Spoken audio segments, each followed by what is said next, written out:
Welcome to the Kitsap Literary Artists and Writers and its monthly showcase. I'm Peter Stockwell, your host. And I'm his partner in crime, Mark Miller. We have a bit of a different show today. Peter and I have been involved in this production here at BCAT and with KLAW for over a year now. And so we kind of want to take a look at what we've been doing these last few months with this show and all of the various authors and artists that we've interviewed. We would also like to discuss with our audience what our overall concept is and the mission for Kitsap Literary Artists and Writers, and what we'll be doing in the future. For this endeavor, involves all of those people in the BCAT public access television audience. First of all, we're going to do a little bit of a trip down a memory lane. Our very first broadcast as an introduction was a panel discussion between myself, Peter, Iona Buick, who is one of the founding individuals of the KLAW group, and Ingemar Anderson, who is a local publisher and printer at Kitsap Publishing and Printing in Poseville, Washington. And we have a little clip of how that first show began.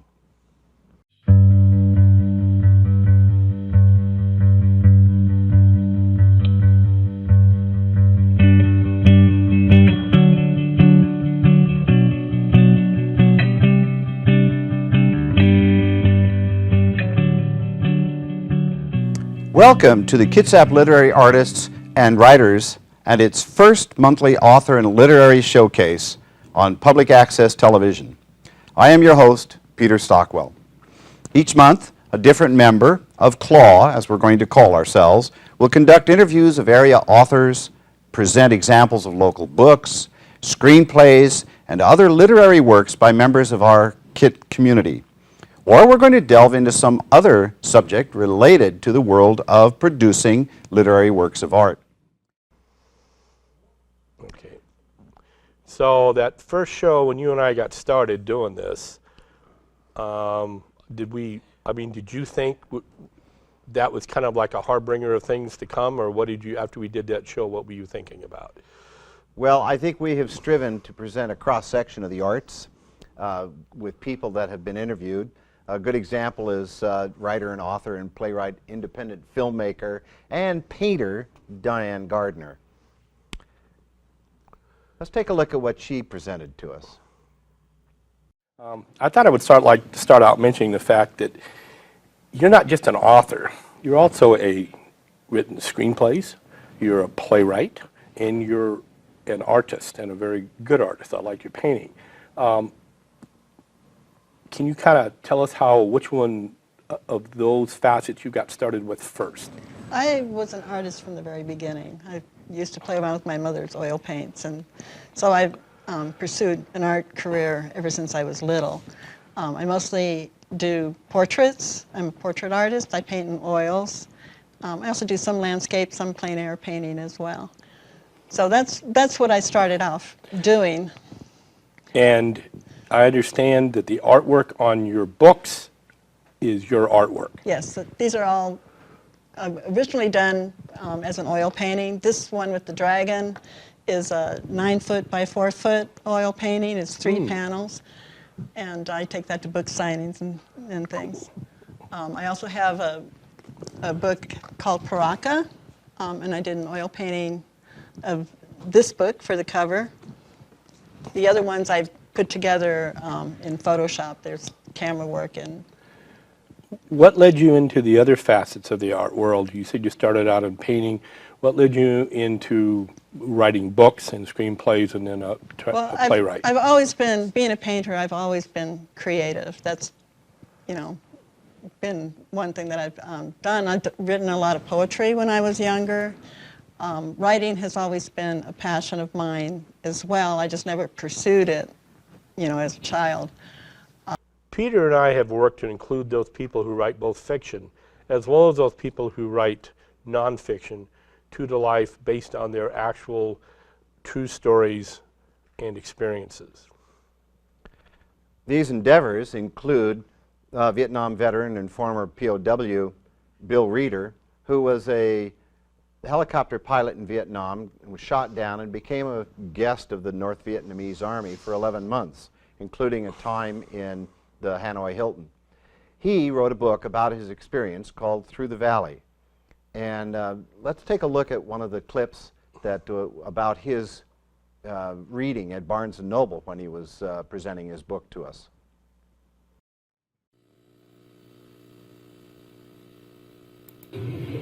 Careful in the back, it's okay. All right, thank you. All right. Tim called out enemy positions and weapons firing. All right, and so we were then covering this Huey, this slick, going into the place with the intent of kicking off that load of ammunition. The Huey turning and coming out, and we were the guns. We were the Cobra attack helicopters providing gun support for him so he could get in without getting shot down and get in. Right. Tim called out enemy positions and weapons firing as he saw them, using minigun and chunker as he talked. So that's a machine gun and a grenade launcher in the nose of the helicopter. So Tim is my front seater, and these others in the turret weapons to suppress all of this enemy fire that we saw. I fired pairs of rockets just in front and alongside the Huey. My wingman did the same. Tracers and anti-aircraft airbursts appeared everywhere. We had jabbed a stick into a big, angry hornet's nest. The Huey came to a low hover near the command bunker. The crew kicked out the ammo boxes. The helicopter did a left hovering turn and took off. I began a sharp left turn so I could continue shooting suppressive fire for him. The enemy opened up on our two Cobras with everything they had. My view left, right, above, and below was filled with tracers.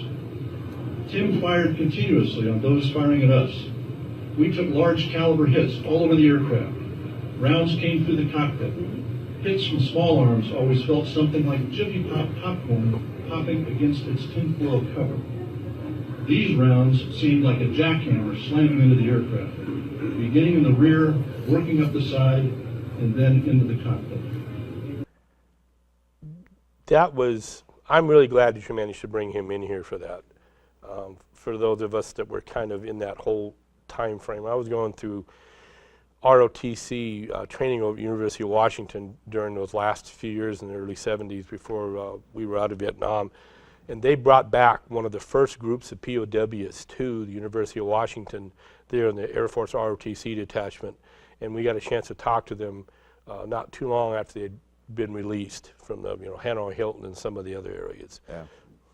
And more recently, we also got a hold of Brenda Fatroy Johnson, and she gave us an excellent true-to-life story about her experiences growing up during the civil unrest during the 1960s, and I think it was in Detroit. In Detroit. In the some of the original riots and everything down there, and of course then some of her story after that, up until the more present day.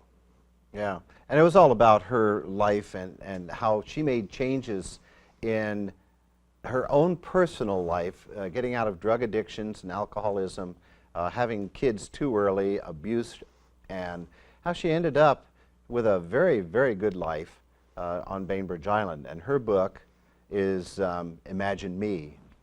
Brenda, welcome to KLAW and to our BCAT audience. Thank you. Thank you. Now, to for start having me. out, can you give us some personal history on how you came to write this book? When did you start?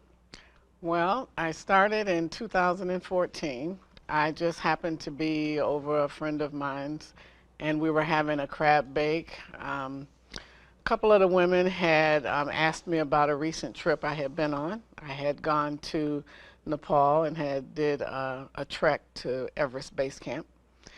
And I was telling them the highlights of this story.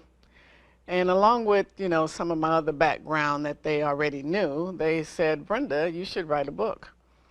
And so, it wasn't the first time I had heard this.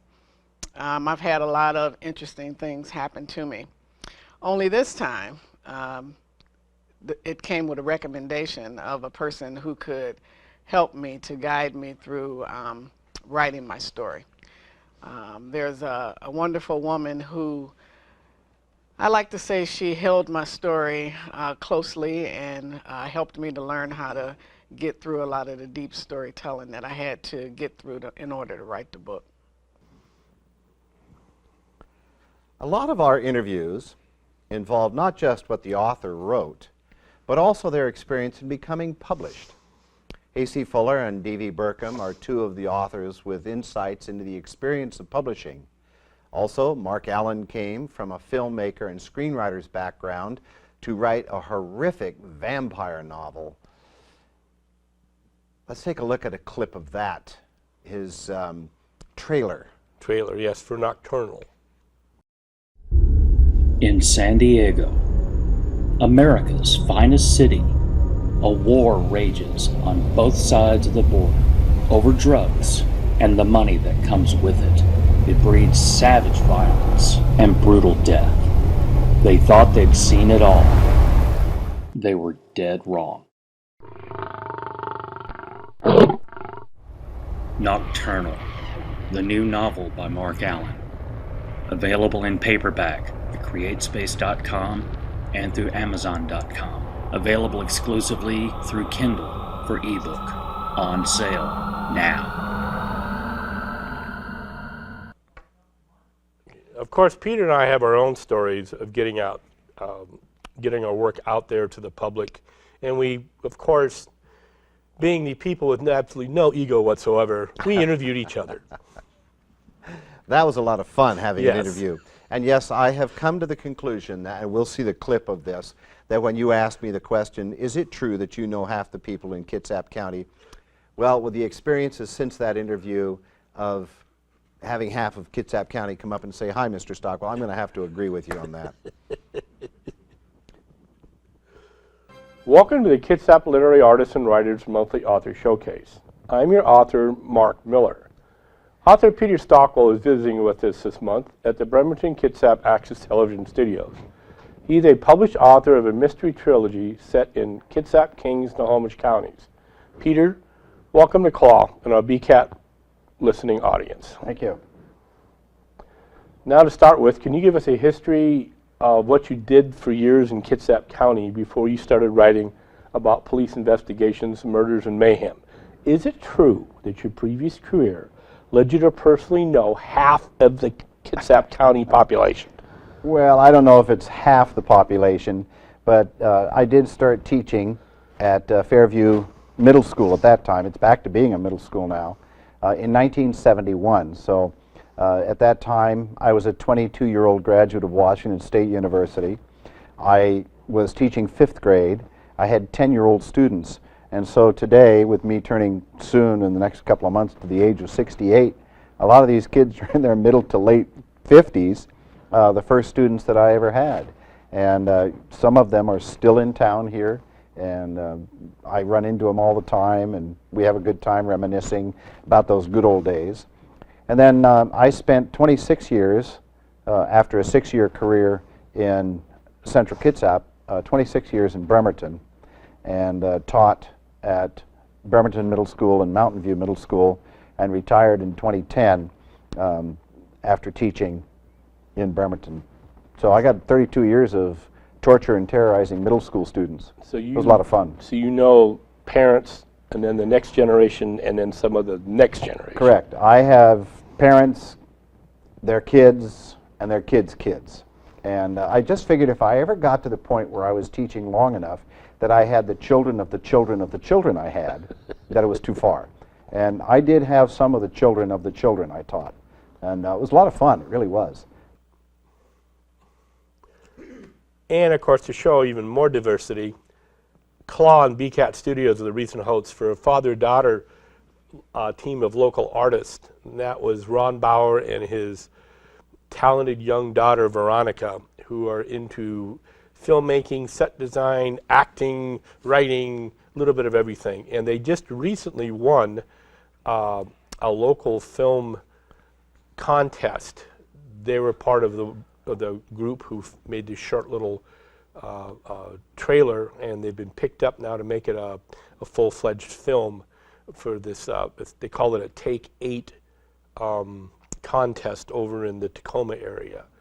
and it was very nice, and it was good that we were actually able to actually interview them prior to them actually winning this contest and everything. So I'm going to welcome to the Kitsap Literary Artists and Writers of Washington and our monthly author showcase. I'm your host, Mark Miller. We have a bit of a different show today. Actor, writer, set designer, and builder, and theater stagehand Ron Bauer, along with his young daughter Veronica, a talented actor and theater member in her own right, are with us this month at the Bremerton Kitsap Access Television Studio.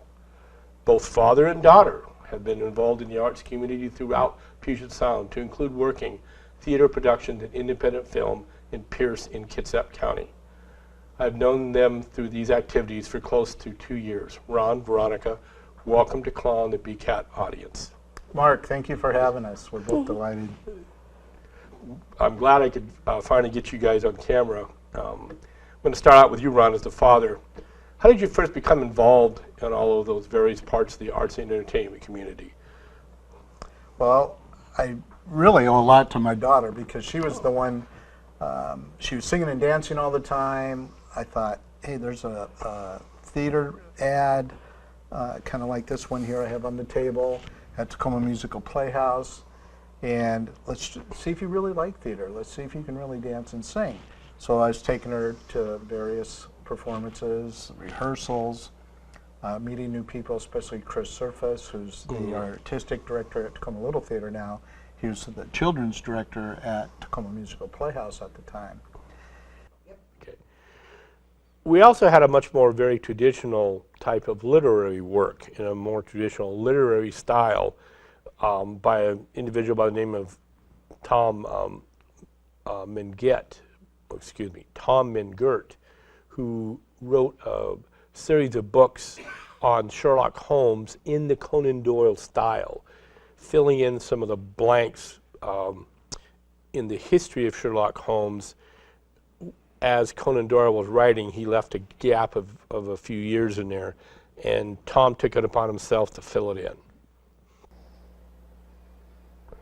Welcome to the Kitsap Literary Artists and Writers of Washington and its monthly author showcase. I'm your host, Mark Miller. Author Thomas Minguette is visiting with us this month at the Bremerton Kitsap Access Television Studios. Tom is a double-threat artist, being a playwright as well as an author of 10 books, including a 7-volume series, The Confessions of Sherlock Holmes. Welcome to KLAW and the BCAT audience. Thanks, Mark. Now to start out with, can you give us some history on how you became a Sherlockian author? Well, my interest in Sherlock Holmes goes all the way back to when I was still in the 8th grade. I watched some of the Basil Rathbone movies, including The Scarlet Claw and The House of Fear, and they had such splendid titles that I thought it would be very interesting to see what was going on. And then I was fortunate in finding the Doubleday edition of the complete Sherlock Holmes, which has every single novel and short story of Sherlock Holmes in it. And so from there, it just became a passion with me. And by the time I got to college, I decided that I'd read almost everything, and I was saving 1 or 2 last short stories because I said, once I read these, that's the end. And there won't be any more Sherlock Holmes.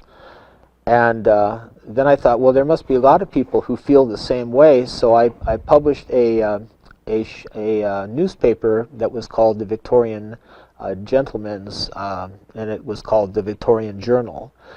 And 2 universities subscribed to it, and various Sherlock Holmes aficionados around the country, and did it all from a local print shop, and had a neat cover with the pens in the corners that I'd set up. So already I had this passion for covers, which you can see now on the books that I finally wrote. And from there, I was listed later on in Ron DeWall's The World Bibliography of Sherlock Holmes, which gathered all the Sherlock Holmes information together. And John Bennett Shaw, who was the largest private collector of Sherlock Holmes memorabilia, was one of my subscribers and correspondents.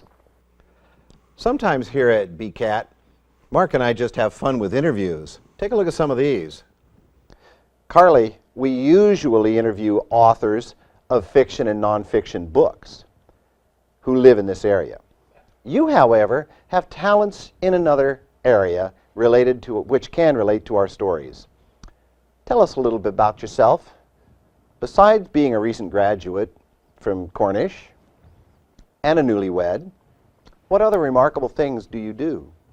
Well, Peter, thank you so much for having me today. I'm happy to talk about what it is I do. And I would say first and foremost, I am a creator as a composer and arranger, which I studied in high school as well as in college.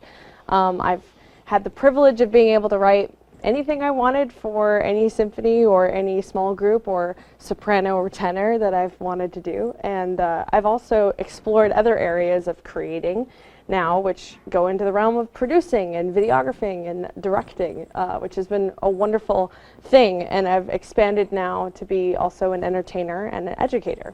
Well, I've always written most of my life, probably since I was about 7. I had a story back then about the joys of housework, which was quite tongue-in-cheek. So, yeah, and I just do short stories for family and friends up to that point. When I graduated from college with a BA in political science, I was sick to death of academia, of writing reports, of writing anything. And so I decided the best thing to do would be to move to Mexico and live on a sailboat. So I got to ask, where at in Mexico? San Carlos and Guaymas. Mm-hmm. So that started quite a few years of moving around and trying various jobs and just basically experiencing life, which was a really good thing for being a writer. In 2005, I found that I had some extra time on my hands, and so I've always wanted to read books with strong female protagonists in the same kind of vein as like Jason Bourne, James Bond, that kind of thing. And growing up, I couldn't find that kind of woman character to relate to. So I thought, I'm going to write that, or I'm going to try. Welcome to our broadcast for Kitsap Literary Artists and Writers, AC. Thanks a lot for inviting me. Your career has had a few bumps. What have you done to become this Amazon best-selling author? Well, mostly just writing a lot, but the bumps you're referring to, I think, are the biggest bump was my first publisher going out of business. I published my first book with them in July of 2015. And they went out of business about a year later, right before my second book was about to come out, The Inverted Pyramid. So after that, I wrote for a while. I wrote more. I kept writing. I kept submitting to agents and talking to publishers. A few small publishers offered to republish my work. And then I decided to self-publish because neither of the publishers who offered me contracts seemed like they were worth working with. All of these endeavors could not be completed without the excellent support of our Bremerton Kitsap Access television studio staff and the management. And I would like to introduce all of these people. Charlene Burnett, who is soon to be retired, but she is the program administrator for all of this. John Raucht, who is going to be taking her place at the beginning of the year, is the projects manager, and Ben Blankenship is the talented tech guy who does all the work for us, setting up cameras and making sure that we get the right recordings so that we can get everything put together, edited, and then he makes sure to get it onto the television show so that we get to see it on Saturday nights at 6 o'clock on Channel 3 for Wave Cable or Channel 12 for Comcast. You want to explain a little bit about how you do some of the actual editing yourself? Yeah, I take all the raw materials and try to put it all together so that what we see is a polished product. And it's an experience for me now. It was fairly new when we were beginning this, and I just kept learning, and I hope I've gotten better at it, but you know, it's like writing a book. You got to keep going and never give up, because you're going to get better at what you do the longer you keep doing it. And people can offer advice, they can offer anything they want about how to make the editing better, and that has been given to me so that we have better shows. This one will be fun to do. I know.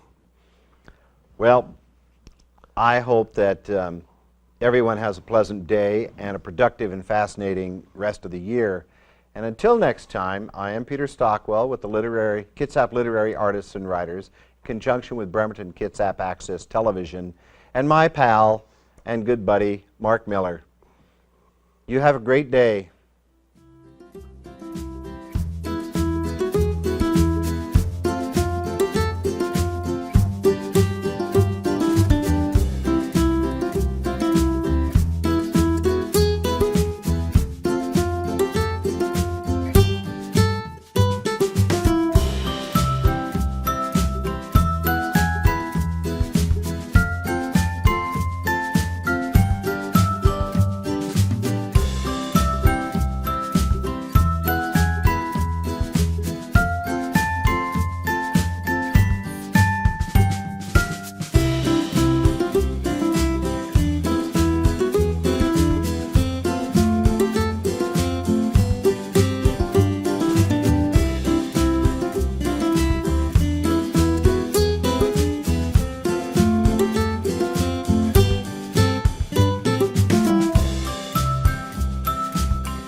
Hello, my name is Mark Miller. And my name is Peter Stockwell. We would like to invite you to our Kitsap Literary Artists and Writers, our KLAW broadcast on BCAT Public Television. We broadcast every single Saturday evening, 6 p.m., that's Channel 3 on Wave Cable and Channel 12 on Comcast. Every Saturday we interview local artists, local authors, local writers, some filmmakers, screenplay, anybody to do with the artist community. So we'd really like to have you watch our show only here on BCAT Television. Nice.